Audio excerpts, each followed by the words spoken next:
Officer Zunera from Ladycadet Course 20. It's a proud moment for me and my parents that I have been awarded the Commandant's Cane for being the overall best cadet of my course. One of the unique facets of my training here at Pakistan Military Academy was provision of equal pedestal at par with the gentlemen cadets and explore the unearthed facets of mental and physical endurance. Pakistan Military Academy has indeed made every endeavor to make us capable, self-assured, and inculcated professionalism and transformed us into potential officers of Pakistan Army. Inshallah, I shall continue to work with the same zeal and enthusiasm to fulfill the expectations of my nation and be a guiding beacon for the young women who are aspiring to serve their nation with respect, dignity and honor.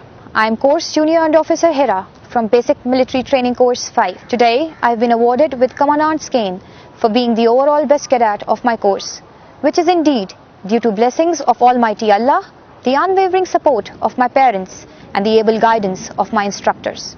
As a medical officer and a graduate of Pakistan Military Academy, I now consider myself able enough to face the future challenges confronted by the country, whether in the form of natural calamity, outbreak of pandemic, and if need be, for the defense of the country. I feel obliged to carry on with the same zeal and fervor to deliver the best I can and live up to the trust of my nation and expectations of Pakistan Army.